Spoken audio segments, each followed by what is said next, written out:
Hi, and thanks for joining. I hope you are staying safe and well. Uh, the reading today from the Bible comes from the first book of Samuel, 1 Samuel, chapter 8. But it also comes to you from a place which right now is very safe, but is in fact a battlefield. It is the battlefield of the last pitched battle to take place within the borders of England. 1685, the Battle of Sedgemoor, and I'm standing just about 4 miles away from Bridgwater on this battlefield to bring you these thoughts and this reading from 1 Samuel. I hope you're staying safe, and safety is always a concern for all people, even those who pretend that it isn't. We need security. And to bring a group of people security, particularly a nation or a tribe or any distinct group of countries, we need leadership. I'm watching with interest the build-up to the presidential election in the USA. And I'm thinking a lot about the business of democracy and of power as I'm doing that. And all of us who live in democracies look to our government to provide security in international affairs or in the face of something like a pandemic like COVID-19 has brought us. And it's the first duty of government, we are told, to provide the citizens with the security that they need. And around this need that we have for security, and therefore the leadership to bring it, is played out a whole Game of Thrones. Every generation sees it. There's nothing new. Who has the power? Who wants it now? And why do they want it? One of the great figures of the Old Testament and the Bible is Moses. And one of the things that attracts me to him as a leader is that he didn't want the job. And I think that's one of the key things that made him a good leader, actually. And there's another thing as well, which is that once he had the job, he carried it out with a great sense of duty and passion for his people. So who wants the power? And why do they want it? Now, those of us who live in democracies expect a smooth transition of power when it's time for change. And one administration gives way peaceably and cooperatively, we hope, to the next administration, and so on down through the generations. That's what we want to happen. I'm sure it doesn't feel like that when you're part of those administrations. But the people want to feel that the transition is smooth and well managed. But generally in life, transitions of power are not smooth. And the Bible is chock full of examples of transitions of power which go with great difficulty. So I'm standing here on the battle site of the Battle of Sedgemoor, where the Pitchfork Rebellion finally reached almost its last scene. Here the troops of the Duke of Monmouth were defeated as they marched out in the middle of the night from Bridgwater to take by surprise the government troops that were encamped at Weston Zoyland. And the battle took place just where I'm standing and in the fields around me. It led to a lot of loss of life, and after it, Judge Jeffreys came along and he hung, draw and quartered, I think it was about 200 of the rebels, and about another 800 were sent to the Caribbean to work the fields of sugarcane. Such was the outcome of an attempt to transition power from one king to somebody else who many people thought should be king. And it reminds me that there was an occasion indeed in which people wanted to take Jesus, as it were, by force and make him king. And he resisted that. And he instead put his emphasis on a completely different kind of kingdom.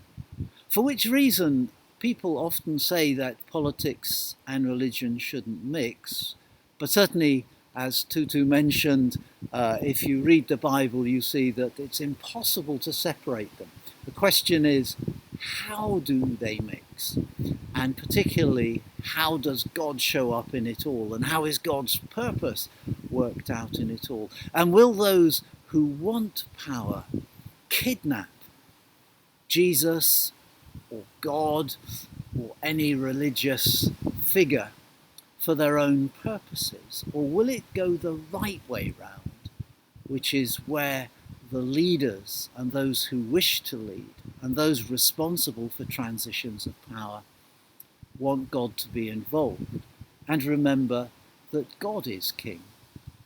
Let me read to you then from 1 Samuel chapter 8. It's a very important moment because up till now there have been no kings in the fairly new, but by now not so new, nation of Israel, the nation that Moses had led out of slavery in Egypt across the wilderness as a migrant people to reclaim their ancestral land, a people who had settled that land and had been led by spirit-inspired judges. Well, they weren't all spirit-inspired, but God used even the worst of them.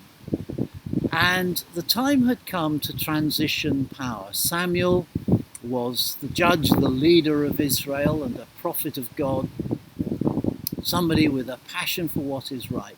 But he had become elderly. He had passed on power to his sons, but they were corrupt. And the people of Israel and their leaders were demanding change. 1 Samuel chapter 8. When Samuel grew old, he appointed his sons as judges for Israel. The name of his firstborn was Joel, and the name of his second was Abijah, and they served at Beersheba. But his sons did not walk in his ways. They turned aside after dishonest gain and accepted bribes and perverted justice. So all the elders of Israel gathered together and came to Samuel at Ramah. They said to him, "You are old, and your sons do not walk in your ways. Now appoint a king to lead us, such as all the other nations have." But when they said, "Give us a king to lead us," this displeased Samuel. So he prayed to the Lord. And the Lord told him, "Listen to all that the people are saying to you. It is not you they have rejected, but they have rejected me as their king, as they have done from the day I brought them up out of Egypt until this day, forsaking me and serving other gods, so they are doing to you. Now listen to them, but warn them solemnly, and let them know what the king who will reign over them will do." The reading goes on as Samuel brings sort of God's response, as it were, back to the elders. And Samuel goes on to warn the leaders of the people that if he appoints a king over them, the king will make financial demands, power demands, social demands, and he will concentrate power in himself. This will be in contrast to Moses, who, when he found himself overworked, accepted the advice of his father-in-law, who came to see him in the middle of the desert and said, "Moses, you're working too hard. And the result is that you're not being as effective as you could be. You need to share your leadership with others."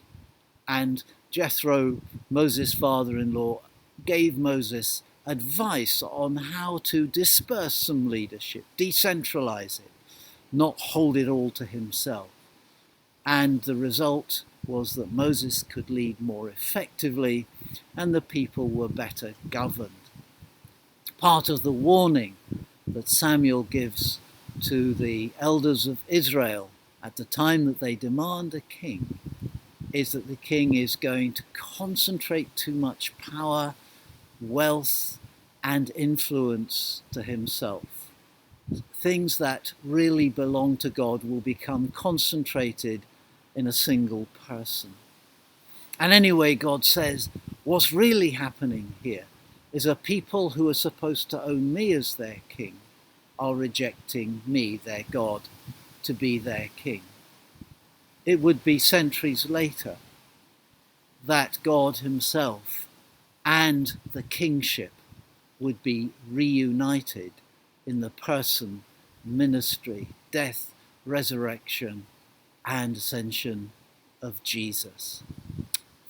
To talk about those things, I'm just going to retreat indoors because I think the noise out here is not as bad as on the day of that awful battle, but it's more than we can cope with for very much longer. So do feel free to join me for a little bit more in the main message for today.